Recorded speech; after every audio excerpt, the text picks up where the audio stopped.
Doctor, எனக்கு இன்னும் ஒரு பயம் இருக்கிறது.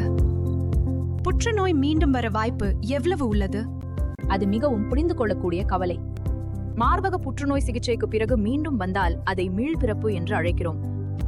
ஆனால் அந்த அபாயம் ஒவ்வொரு பெண்ணுக்கும் வேறுபடுகிறது. புற்றுநோய் அதே மார்பகத்தில் மீண்டும் வரலாம்.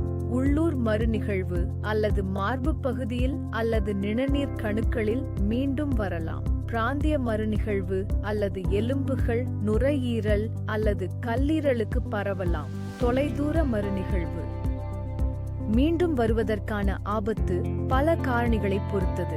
எந்த புற்றுநோய்கள் தாமதமாக கண்டறியப்படுகின்றனவோ அவை மீண்டும் வருவதற்கான வாய்ப்பு அதிகம். சில வகை புற்றுநோய்கள் மிக வேகமாக வளர்கின்றன, அதனால் ஆபத்தும் அதிகமாக உள்ளது. ஹார்மோன் பாசிட்டிவ் புற்றுநோய் சில நேரங்களில் பிற்காலத்தில் மீண்டும் வரக்கூடும். குறிப்பாக ஹார்மோன் சிகிச்சையை மிக விரைவாக நிறுத்திவிட்டால் நோய் கண்டறியப்பட்ட முதல் 5 ஆண்டுகளில் மீண்டும் வருவதற்கான ஆபத்து பொதுவாக அதிகமாக இருக்கும். அதனால்தான் வழக்கமான பின்தொடர்தல் சந்திப்புகள், மேமோகிராம் மற்றும் ஸ்கேன் ஆகியவை மிகவும் முக்கியமானவை. இது ஏதேனும் சிக்கல்களை முன்கூட்டியே கண்டறிய எங்களுக்கு உதவுகிறது. நான் ஏதாவது செய்ய முடியுமா அந்த அபாயத்தை குறைக்க? ஆம், கண்டிப்பாக.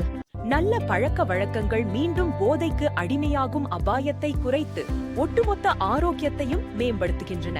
மீண்டும் போதைக்கு அடிமையாகும் அபாயத்தை குறைக்க புகைப்பிடித்தல் மற்றும் மது அருந்துவதை தவிர்க்கவும். உடல் ரீதியாக சுறுசுறுப்பாக இருங்கள், சமச்சீரான உணவை உட்கொள்ளுங்கள் மற்றும் ஆரோக்கியமான உடல் எடையை பராமரியுங்கள். மீண்டும் வர வாய்ப்பு இருக்கிறது, ஆனால் அது உறுதி இல்லை அல்லவா? அது சரிதான். பல பெண்களுக்கு மீள்பிறப்பு ஏற்படாது. அவர்கள் சிகிச்சைக்கு பிறகு நீண்ட ஆரோக்கியமான வாழ்க்கையை வாழ்கிறார்கள்.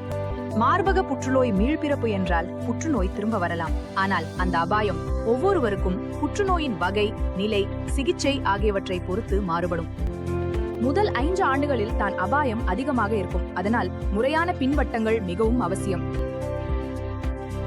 ஆரோக்கியமான வாழ்க்கை முறைகள் அபாயத்தை குறைக்க உதவும். முக்கியமாக பல பெண்களுக்கு மீண்டும் புற்றுநோய் வருவதில்லை. அவர்கள் சிகிச்சைக்கு பிறகு நீண்ட ஆரோக்கியமான வாழ்க்கையை வாழ்கிறார்கள்.